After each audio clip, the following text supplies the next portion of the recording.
So, hello, hello, hello, everybody, on this beautiful, beautiful weekend. This is Desiree coming to you from Queer.Love.Light, this queer portal of love and light that I've started to bring more love, more light to the world, especially our LGBTQ community, to share spiritual musings and insights and activate our own innate power of healing. So, today, I'm very excited to bring you a guest, a very, very special guest, Iris Akbar, who is a transmasculine person who was born and raised in Malaysia. Oh, in Singapore, sorry. In Malaysia, it's me. Sorry, in Singapore, which is the neighbor of Malaysia. Um, and she's known as a rojak, and I will get her to explain that word, which is such a dear word, close to heart to me as well, which means mixed match heritage of Malay, Indonesian, Chinese, and Arab. She's a certified choice theory reality therapist and has a degree in psychology, and she is a very accomplished counselor.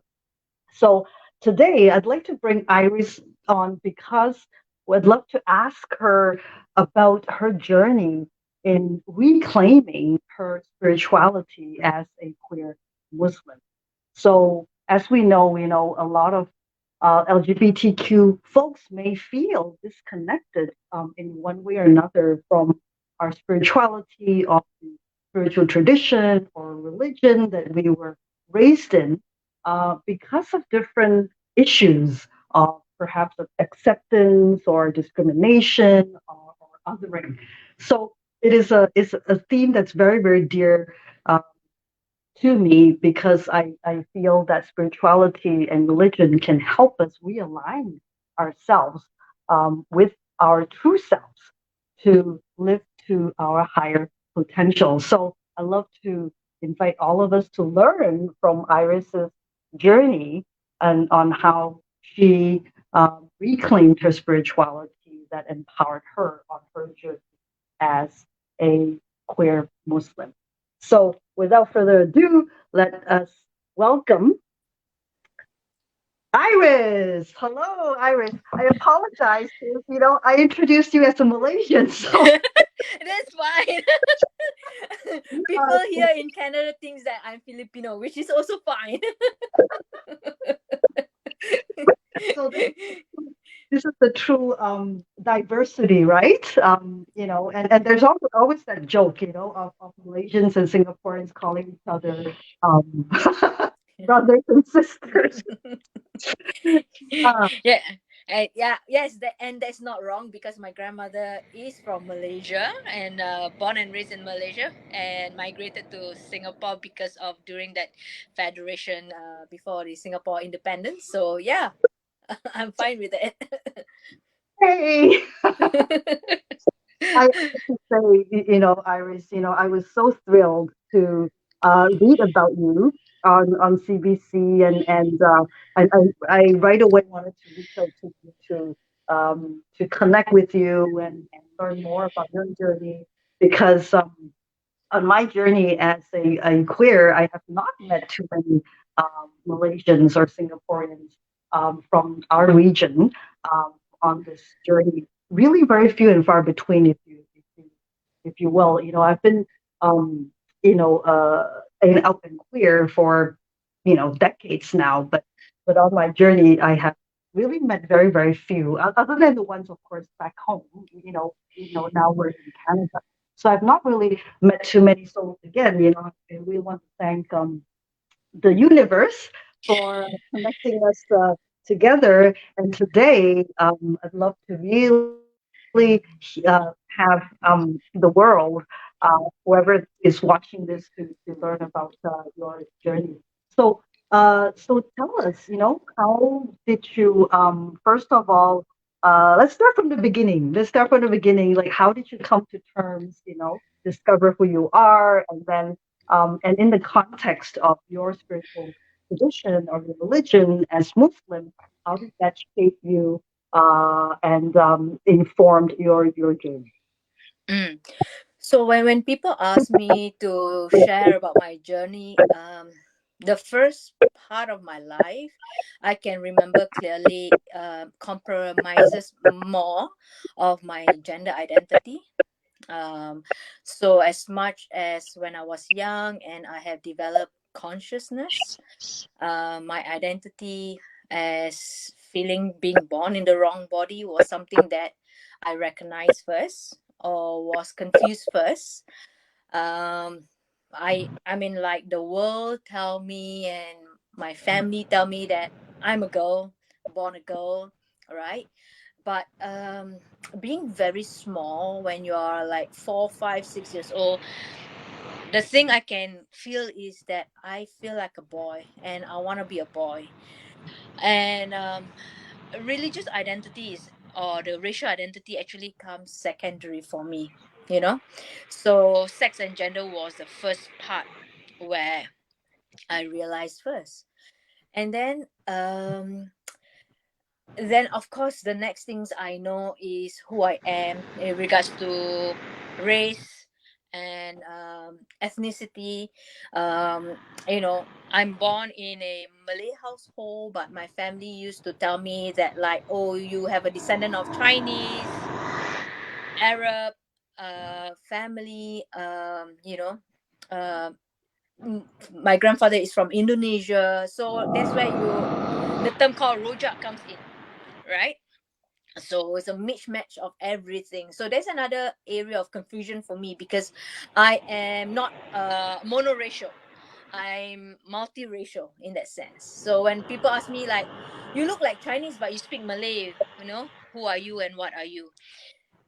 And then third comes the religious identity, where I'm born Muslim, taught the Islamic teachings, culture, uh, going to Muslim, madrasa, Muslim schools, or Muslim weekend school. And my family, my parents at least, they are pretty strict. And I would say some people look at it as a privilege, some people don't, but I see it as a privilege that I have been nurtured the religious and the faith teachings since young. And that kind of built my strong connection to Islam and my Muslim identities. But it is challenging because as you learn about the world, and that being at that time there's no word transgender, right? So the word that I know is I like somebody of a same sex, and I don't even know the word at that period of time as well. So only much later on, when I was like 9 or 10, that I discovered the word homosexuality. But the world tell you that being homosexual, especially in a Muslim household or background, is wrong. um so there's a huge confusion and questioning whether, like, am I wrong? um is it going to be a scene? How am I going to grow up? It's so confusing. um that actually the question is that you don't even know where to start, right? Yeah, so that was how my early life was like. Yeah, I wanted uh, share with our perhaps non-Malaysian, non-Singaporean listeners out there what the meaning of the word rojak is. Rojak is we all know, it's a local dish of a fruit salad. You know, it's a Malaysian or Singaporean, fruit salad. And I think the fruit salad, describes what Iris is trying to say about her identity, her sexual, her gender identity as a mixed match of a of a fruit salad bowl. Mm-hmm. So yeah, so that's what rojak means, and I myself identify very much with that. I'm not mixed race. But I was brought up in very very diverse cultures. um, I also grew up in Japan, so I'm also mixed matched in a lot of ways. So I definitely empathize with you to some degree Mm-hmm. in your experience. So, so as you grew up, so then how did you then, uh, you know, find your truth? That you were confused, you didn't even know the term. It was same with me. You know, I grew Yep. up in the 80s and 90s. You know, as a queer. So, how did you find your truth? So in the 80s, when you're talking about during the 80s, that was when the Islamic culture became a bit more prominent, where people are wearing more hijab. Where the mosques are teaching more strict Muslim teachings. Where I think we in our Southeast Asia region, you notice there is more influence coming from the Saudi Arabia side. So my parents, particularly my mother, she is religious, um, and she make it her point that she has her goal. Actually, I'm the first child in my family, and her goal was, and her hope was for me to go into madrasah school, to be an Islamic scholar. So I've been really nurtured very young, studying the Quran, um, going for classes. Even like my house is only 5 minutes away from the mosque. We practically spend our weekends at the mosque. So she wanted to build that foundation of Islam within me, the knowledge and everything. So I got many years. In fact, actually, from I remember from the age of 6 years old up until I am about in my early 20s, have such a strong connection to the mosque. Have a strong connection with the mosque and the teachings. Has also volunteer with Jamia Muslim Association. So I was pretty quite involved in that sense. So religion was strongly introduced in my family. However, on the other hand, of course, I have kept my secret identity and the yearning and the confusion. There is a point of time that of course, you feel like you want to fit in. Maybe try to like a boy and see how it goes. Maybe you can change your mind, but it doesn't fit well. Somehow inside me tells me like this is not right. It doesn't just suit it. It doesn't click, right? So um so it was hard. I would say that like the journey of reconciling my religion and my identity, gender identity, was a long life journey.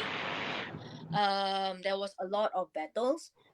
Even at the age of 21, as I discover who I am, I try to explore a bit more of my gender identity. I had this false belief that like even one of my ex best friend, I actually said that like we agree that we will turn straight when we are 21 years old, because that is the way to do. You get what I mean? Or we will leave this life behind. We thought that we can turn and be who we are. So, who's also gay or queer? You had a Yes. friend. Oh, okay. Yes, correct. And we were also like my best friend and I was also coming from the same background, you know, uh same culture.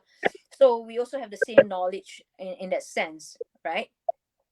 So we thought that this can be we can be converted to heterosexuality, you know. Sounds pretty. But it is not that way. I have never an inkling of a attraction to the opposite sex, not at all. I tried to in when I was in my polytechnic. I would say that as a young person, I was quite popular towards the opposite sex. Somehow the opposite sex find me attractive. Um, you know, in polytechnic, I tried to date a boy, for a day, and it just felt wrong. It's just how heterosexual try to be homosexual. It just felt wrong for them. That is how I feel. So I felt that like, yeah, hang on there. if I feel so wrong, then it's not wrong. I mean, like, I'm not wrong because, you know and there should be a way that I can reconcile my Muslim identity and my faith and my gender identity.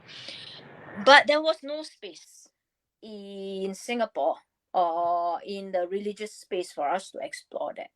So it has been a ups and down journey for me.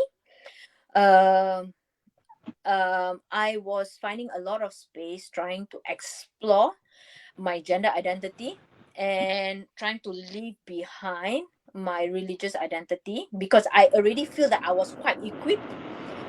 And also, not only equipped, I was also going through the religious trauma because of all the homophobic teachings that you hear, and they make you feel so wrong about yourself, right? It causes self doubt. So I had such a great fear to even face myself, when it comes to religious wise. There's always that underlying uncertainty whether I would die and end up in hell, all right? Because that is what the teaching taught you, Um, but there's something inside me feel that I'm good, and there's something inside me feels that, like, I need to give myself a chance to explore this gender identity. And that opportunity I got when I was doing my degree in Australia.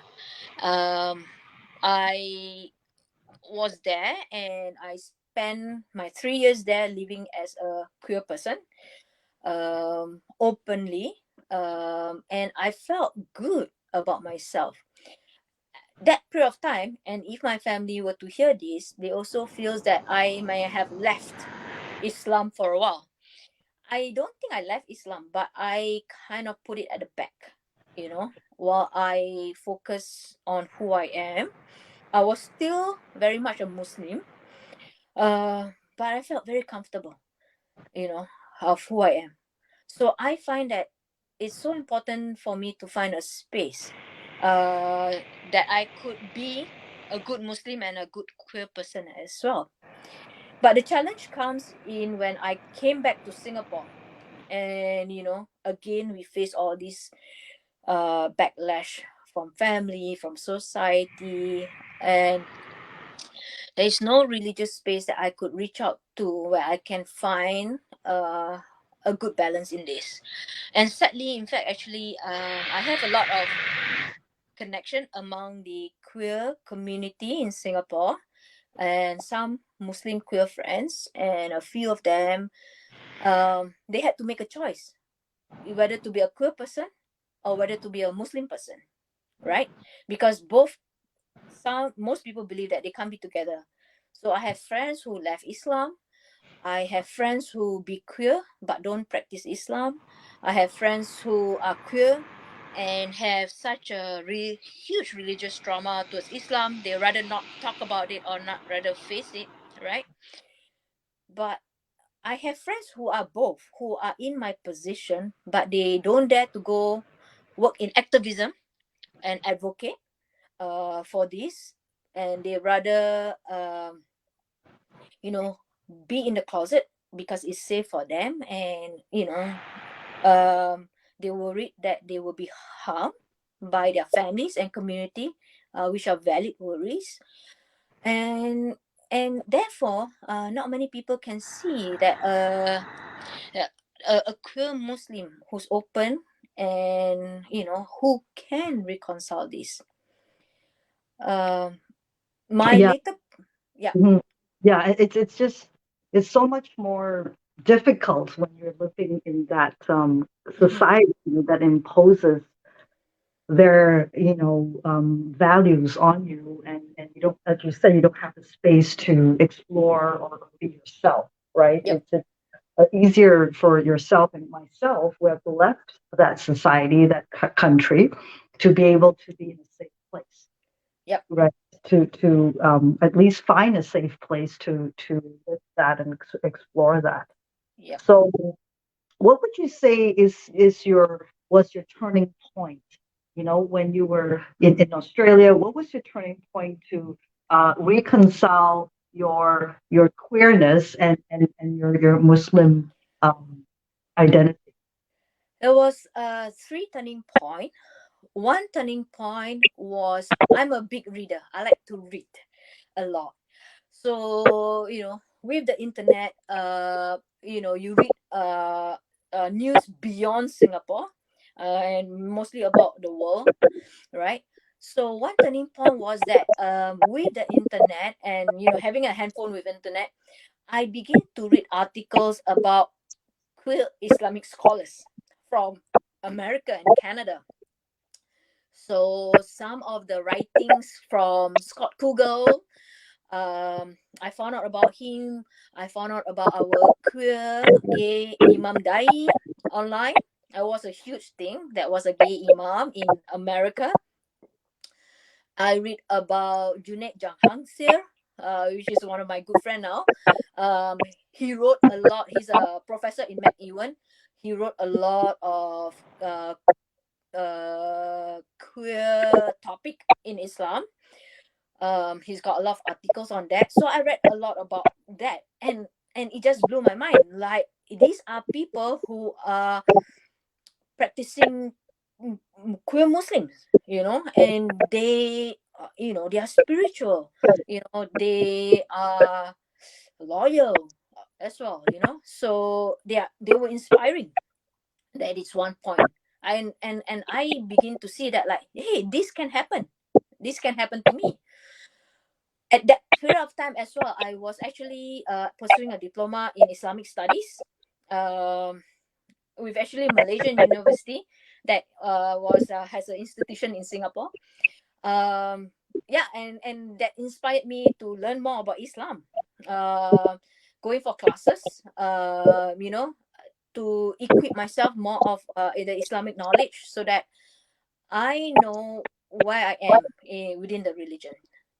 So that is one. And then second thing is, that helps me was actually, interestingly, in my non-Muslim friends. So people would say that, like, and a lot of Muslims say that Muslims should befriend Muslims, right? Because then you will be positively influenced with your religion. You live a life of being a Muslim. But it was my non-Muslim queer friends who actually helped me to connect with other Muslim who are progressive, who believe the same thing that I believe.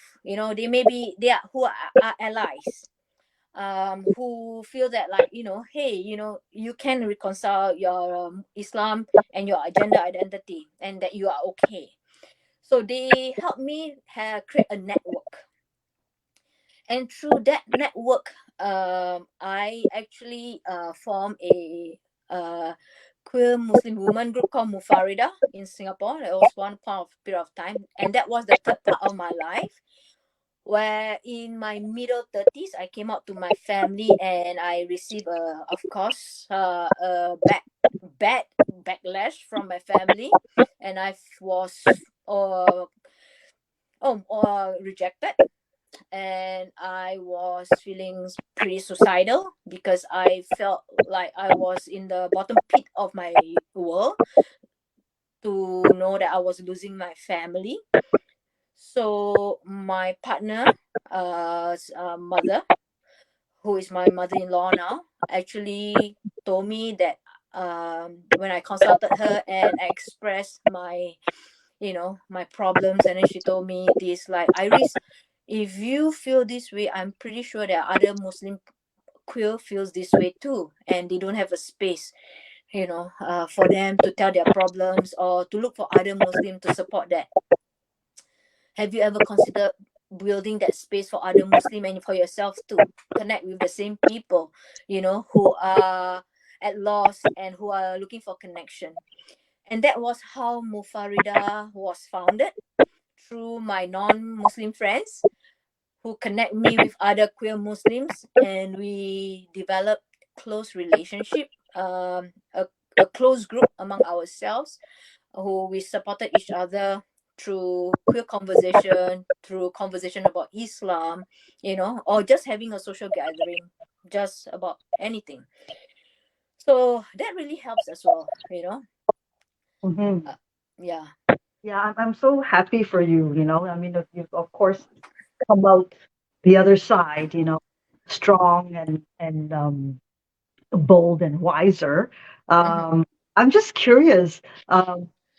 What did you read from the queer Muslim scholars in the West that helped you, embolden yourself and re-empower yourself, in your faith? Can you share maybe some, insights, wisdom of maybe how they interpreted, um, Islam in a different way that makes it safe for you? Mm.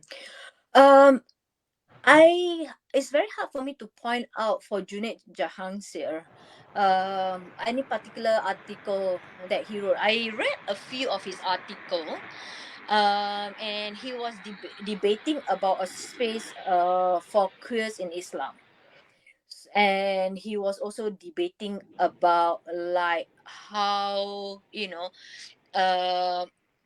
queer is not a sin. uh so there was some, I couldn't remember the title of his writing, but there was some writings that he wrote about that. The other thing that was impactful was his book with his good friend Hussein, that wrote about same-sex union in Islam. That was a turning point with regards to permissibility of same-sex marriages in the Islamic context. I read that book as well. So where he both of them presented that, you know in the teaching of Islam, there is a we can debate, uh and there's a theory that same-sex marriage can is permissible in Islam because it is not going against the teaching. There's one. My most major book that was very important to me was Homosexuality in Islam by Scott Kugel. That book was precious. Book was very enlightening to me because Scott Kugel went into analyzing the Quranic verses, analyzing the stories of Prophet Lot, analyzing the Sunnah from Muhammad, and giving expanding on the interpretation and debunking that the term homosexuality, you know, was misinterpreted, and that even in Muhammad's time, Muhammad actually has people from different gender that he allowed in his space and communication with his wife, right?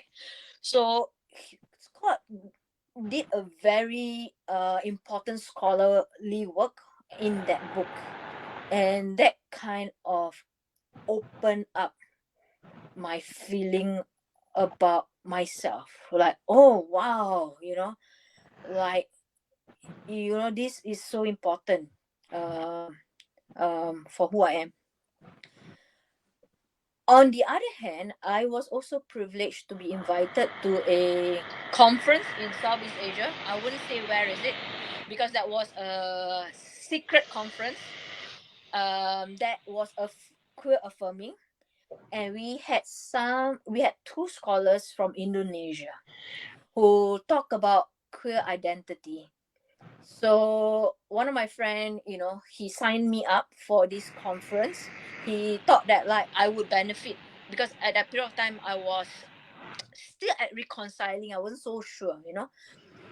And I went to this conference and listened to two um, prominent Indonesian Islamic scholar, and they also assured the gender identity, that they actually affirm that we can reconcile your gender identity with who you are, and that there was no mention in the Quran that like certain gender identity there's no mention of homosexuality in the Quran. That is the story about the Lord, but that is depending on interpretation, how you read that story during the era. um and sometimes interpretation, only means to what it means to that person, right? So yeah, so I gain all these other knowledges from all the other scholars, so it has been very helpful. Hmm.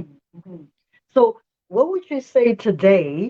Um, where are you at with your queerness and Muslim? Where are you at now today? I'm very comfortable with, like, when you look at personally who I am. I feel that Allah and me, that relationship, um it's secure. I am comfortable with that. Whether or not, like, how I do my Islamic practices. There is certain Islamic practices like prayer, fasting. I can say that I'm being a human there, because of course I have my weaknesses, uh, that I couldn't uh, practice as much as I want. But when it comes to being a Muslim, I am comfortable.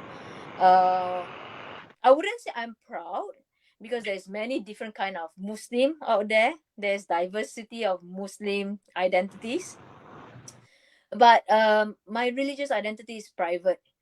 I'm also very protective of my religious identities, because we get uh, criticized from Muslims themselves, from non-Muslims themselves for being Muslim. So I would say that, like, my Muslim identity is pretty private to me, and my religious practices, I do the best that I can. Hmm. Yeah. Can you share what in your spirituality that you really value, and helps you as a spiritual being, that helps Mm-hmm. you grow, that helps you live your higher truth. So Mm-hmm. what values from Islam that you really really value. Mm-hmm. um, In when one some person goes to a religious Islamic classes, they will learn some subjects, Islamic subjects, right? They will learn some subject called Tawheed. They will learn Tajweed, how to read the Quran. Tawheed is knowing Allah. They will learn about the history of Islam. They will learn about fiqh, which is the practices of a Muslim. Uh, of course, they will learn Islamic law. They will learn about the Quran. So, and they will learn about akhlaq, which is moral. So there's many subjects that the person can learn, and a lot more, right? But when I was learning about Islam, there are two subjects that I am very drawn to. That is two. One is Tawheed. That means knowing Allah and her, their characteristic.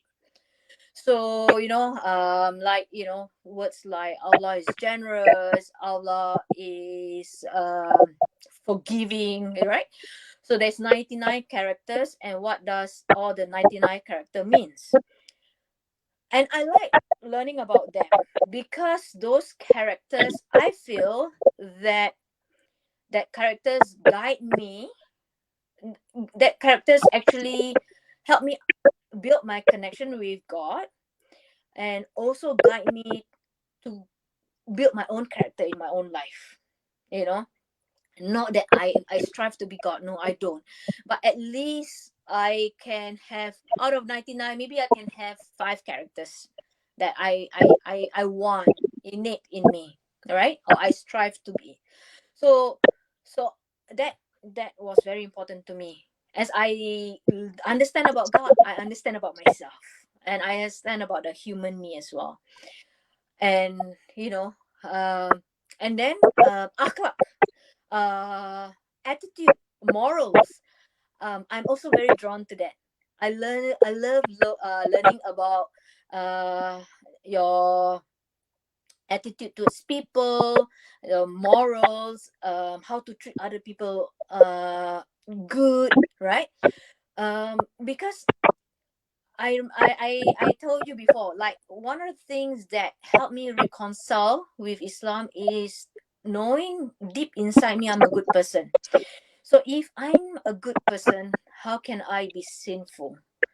That's such a huge contradiction. And in my everyday life, and even in my career right now, I am so drawn that I want to be there for people, and I want to help people in the way that they want me to guide them, right? So how can that be wrong for me?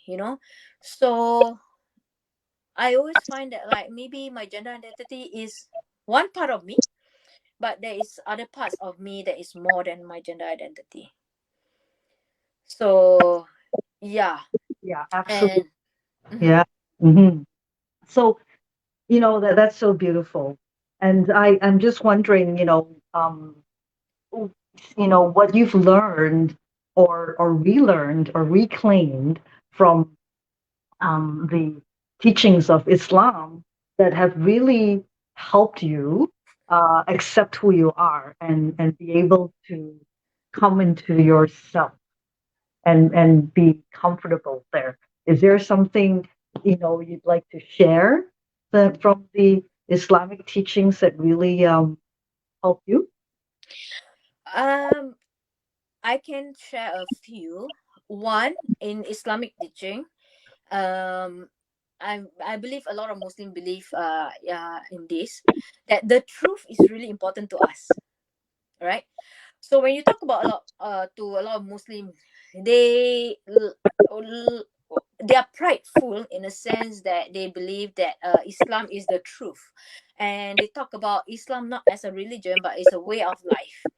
you know it guides you in the way that you behave, the way that you eat. There's a lot of guidance in even how to shower, how to have sex, right? It's a way of life. It is more than religion. And and and a lot of Muslims seeks for the truth, you know so that is something that guides me. What is true for me? So a lot of people find the truth in God, their relationship in God. But I think what was important to me is the truth to myself. How can I be true to myself? Because when it comes with gender identity, right, there most people who are heterosexual didn't have to face that challenges, you know but I had to face that challenge because I need to know who I am. I'm sure some people, even if they're heterosexual, they do find a way of trying to find who the real person are, who are the true you. Because up until you find the truth for who you are, then can you connect with uh the superior being, right? Which is God. So so a lot of people been pushing me to find the truth, and they always talk about the truth in the teaching of Islam, but I take a step forward to find the truth in myself. So that is one. In a lot of the teaching of Islam, I do give a lot of credit to the life and the teaching of Prophet Muhammad. To me, he is an exemplary being. And as I think a lot of Muslim, they try to live the life or the ways that he does. Now the thing about Muhammad is that we tend to forget one of the teaching was that he was privileged. There was a history where when he was born, two angels came down to him and cleansed his heart. Therefore, he is a special pure being. He's not like us. That is something that I know. Therefore, he is an example, right? He is. guided by God. While we are quite different. We do not have two angels cleansing our heart. We will make mistake. We will somehow, uh, you know, uh, goes through up and down in life, right? We get distracted, right? But what I am drawn to Muhammad is that his kindness towards others, his kindness towards people of a different religion. His humility. Of even though he is special in God's eyes, but he's he doesn't forget about being human, right? So so you know I like those qualities that I see in Muhammad. And unfortunately, a lot of Muslims that criticizes me do not exemplify his kindness, do not exemplify his compassion. And that is what I want to, you know, practice more in my life. Yeah. Yeah, that's very beautiful. I think what you shared actually is very true to a lot of religions. You Mm-hmm. know, every religion is about seeking the truth, Mm-hmm. about finding your truth and connecting to that higher power, Mm-hmm. higher consciousness, whatever you call that, in your spiritual tradition or your religion, whether it's God or Elohim or or Allah or what have Yeah. you. So that's really beautifully put because a lot of people, um, you know, who are on this journey would be able to, um, I would say, identify with that. And Mm-hmm. one of the things I'm so passionate about bringing these stories and these sharing these experiences with our LGBTQ community is because I know a lot of us have been hurt along the way, like yourself, by the organized religion, the institutions, the people, the society who impose their belief systems and their perceptions uh, on what they know or believe it as the right way of practicing a certain religion or spiritual tradition. Mm-hmm. So, it's my hope, by sharing these stories that um, more LGBTQ folks out there can also find their own way of reclaiming their spirituality or reinventing their spirituality, you know, that Yep. that helps them and fit in their own um, path of growth, of becoming who they truly are. So it's very very insightful, what you've shared with us today about what you've learned from Islam and and what you said about the Prophet Muhammad is very heart touching to hear, because for every spiritual tradition or religion, there's always this spiritual figure, leader Mm-hmm. that we aspire to become or Mm-hmm. to follow in his or her footsteps, so that we can also be a more elevated being like Mm-hmm. them, you Yep. know, encompassing all those qualities, all those positive qualities, that they have exemplified in their way of life. And Mm-hmm. and so I also feel that, religion and spirituality is truly a way of life, really, a way of life. And a lot of the very rigid rules or um, you know principles that perhaps are not so accepting of others are really man-made. Mm-hmm.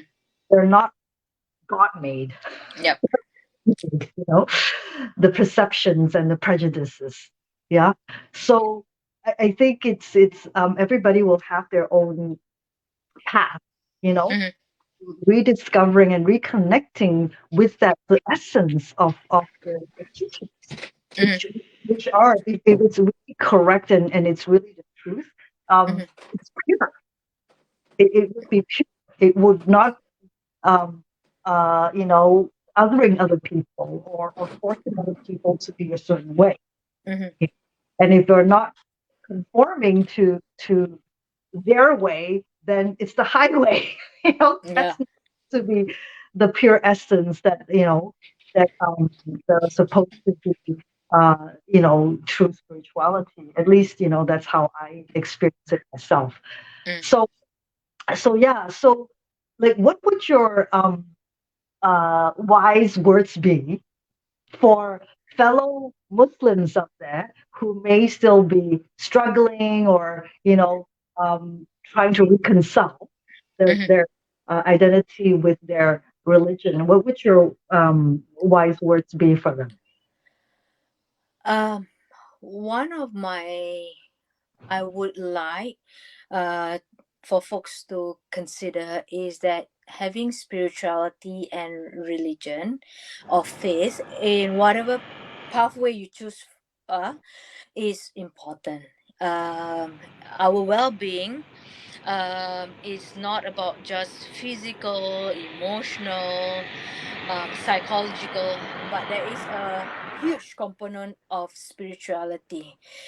And whatever path you choose, whether you want to find connection with nature, whether you want to find connection with a organized religion, by all means go ahead, because that, as you can see, research have shown there is a lot of benefits to having spirituality or faith. Now, on for those who are thinking about reconciling, I would advise you to take it slow. um you know Find out what is important for you. I don't know, everyone has a different way, you know sometimes some people find that they're comfortable with being working on themselves first. Some people like to connect with others. So, like, my way is I rather work on myself, like reading books, listening to podcasts, but some people, and sometimes you have to connect or disconnect from toxicity, people who make you self-doubt about yourself, who criticize, all these negative voices. You have to disconnect yourself away from them too, because they are disruption to your journey when you want to reconcile. On the other hand, as you disconnect from those toxic voices, you want to connect with affirming voices. Whether, doesn't matter whether it's your non-Muslim friends, whether your Muslim friends, you want to build that social support that guide you, and who can also help you to expand with other connection, other readings, or point you to the right person or the right organization that they can play a part. And the other thing is, trust your life. If you have your intuition and deep inside you have good intention, good intention will bring you to the right path. Yes, thank you. That's so important what you just shared there. Thank you so much. And which also brings me to ask you about your choice of a career. Because I think the advice that you just gave is very much, I think, along the lines of what you do Mm-hmm. in your professional life. So, you want to maybe talk about how you came about to becoming a counselor and share a little bit about the work that you do today? um well, initially I'm actually trained as I did a diploma in electrical engineering, because on upon my advice from my dad, who has good intention, who feels that, like, there's a lot of jobs in that field and I could do well. I was pretty good in science. So, he advised me to go into engineering field. And I did, seeing that I thought that I could be a little butch queer person who is in the engineering field. But as I pursue that, I realized that I'm not good.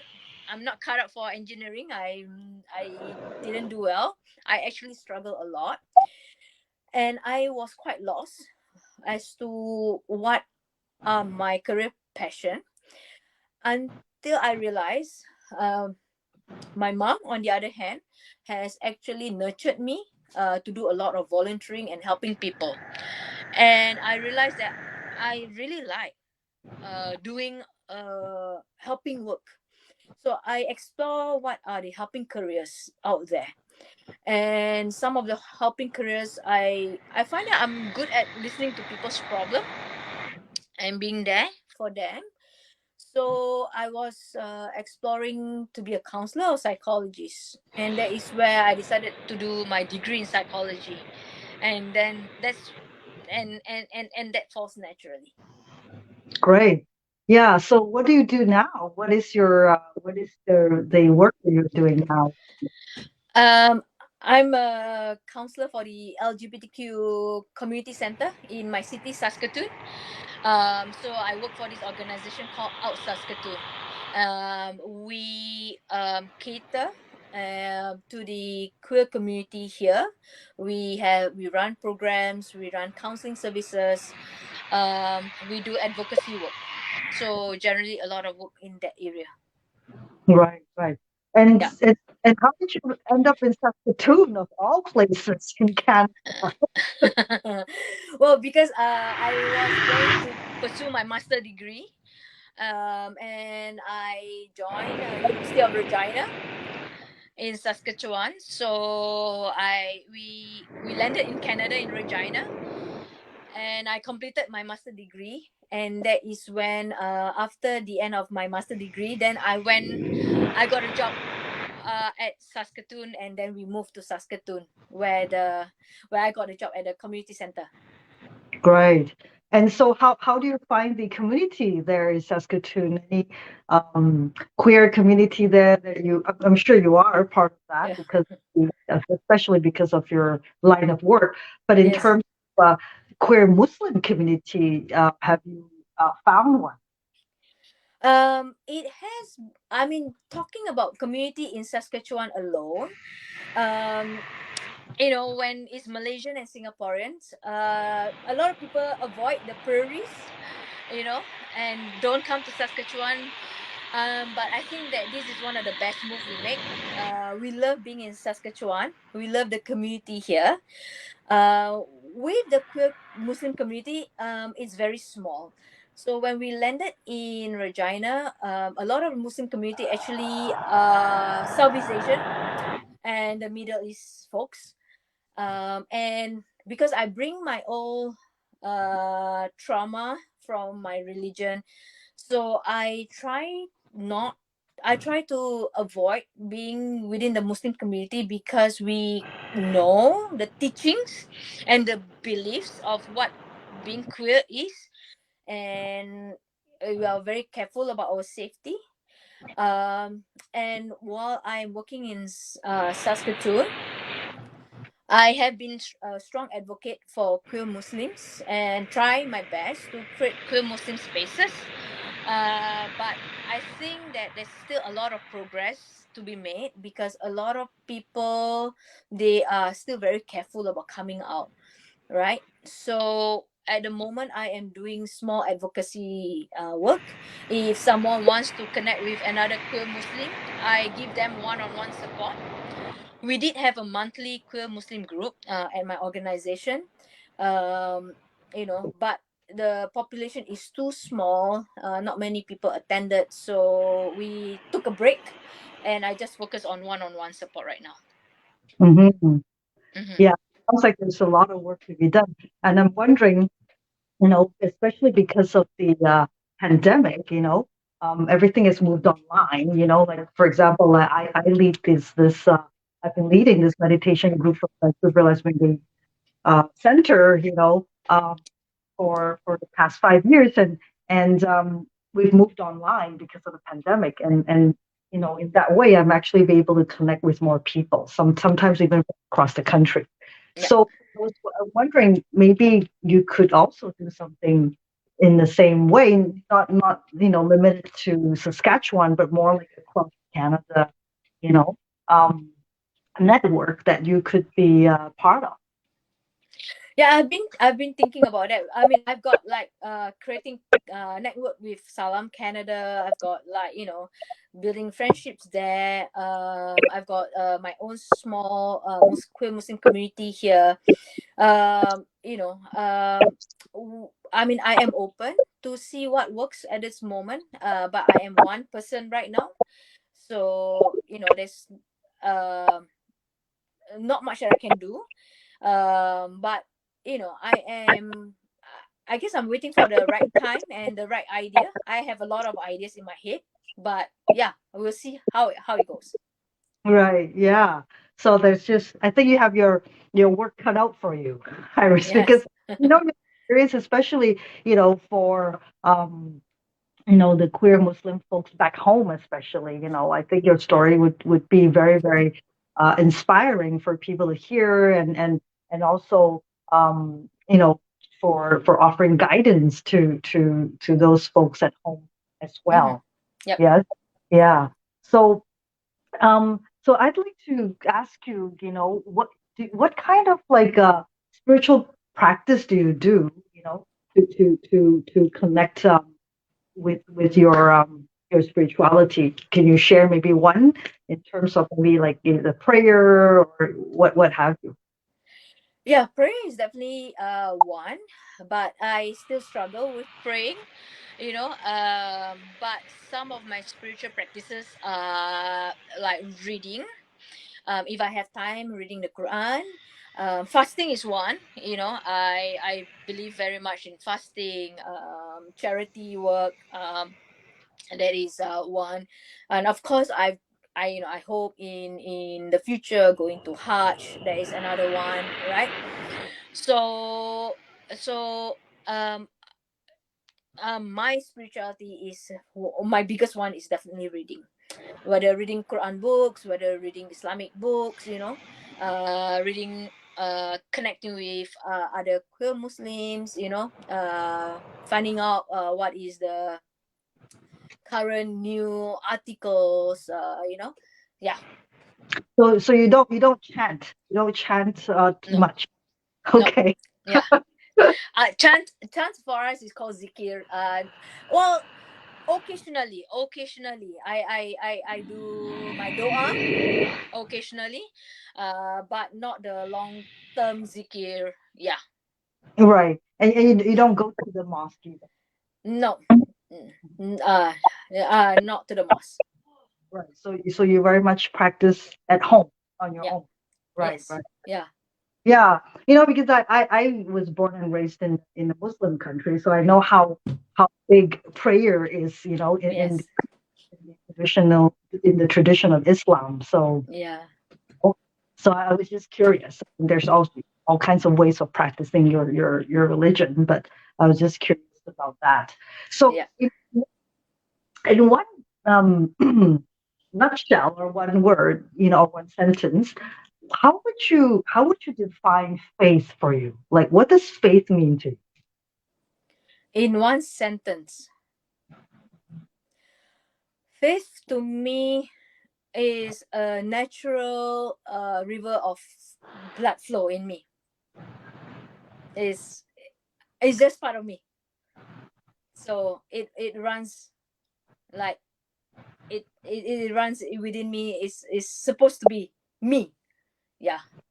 Right, and in that regard, um, you know, what does it mean to you? Yes, it runs through you. It's part of who you are. But what does it mean to you to have a faith? Um. It's a guidance. It guides me. It guides me with everything that I do. Because I have this flow, this chi inside me, like Chinese say chi, right? So it gives me a lot of strength. It gives me a lot of strength to face adversity or to go day to day, go through life day to day challenges. So it helps me uh not to take things for granted or to get too affected by life. It gives me time to sit back and think about things and then recollect myself and then go through life again. Hmm. Yeah. Beautiful. That's so beautifully shared, and I really thank you for sharing all your insights and experiences. I'm sure it's going to help a lot of people who listen Yeah. to this podcast and this Facebook Live. So I would like to close, if you would allow me, with a very short 5-minute prayer or meditation, if you will, to connect with our own truth. Mm-hmm. So, if whatever your tradition guides you to do, we just close your eyes, sit in a moment of silence to just reflect on everything that we have shared in the show, and then just reconnect and connect with that source of love, that source of truth uh, within us, within you. Yeah. Mm-hmm. So I think it would be a very beautiful way to close, um, if you will. So I just invite everybody who is listening to also join us to close your eyes and just take a deep breath, a very, very short moment of silence. And also, today is actually the Trans Day of Remembrance for a lot of us here in North America. It's the day of remembering and honoring the lives of transgender people that have been lost to violence. So I also would like to take this moment to invite everybody to close your eyes and remember and honor those ones who have left us before their time, and just send our love and light to them as we connect with our own source of truth, our source of power.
So thank you for the opportunity to offer a silent meditation, prayer, if you will.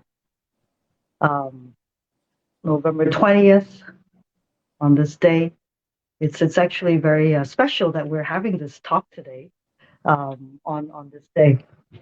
So yeah, so I really hope that this is going to be the first of many, many, many conversations about how we as LGBTQ queer folk can stand up tall and to reclaim our sexuality, reclaim our spirituality for the greater good. So, Iris, do you have any closing words before we say goodbye to our beautiful audience out there? Well, wish everyone a good day. Please take good care of yourself. Look after yourself and look after each other. Uh, yeah, I think be kind and be compassionate. I think that's really important. Yes, thank you very much. Thank you, Iris, again for making the time to share your very, very profound story and insights with us today. And so, to everybody out there who's listening, watching, this is Desiree coming to you with Iris today. Be queer, be loved, be the light that the world needs. Until next time, take care, be safe, and be well.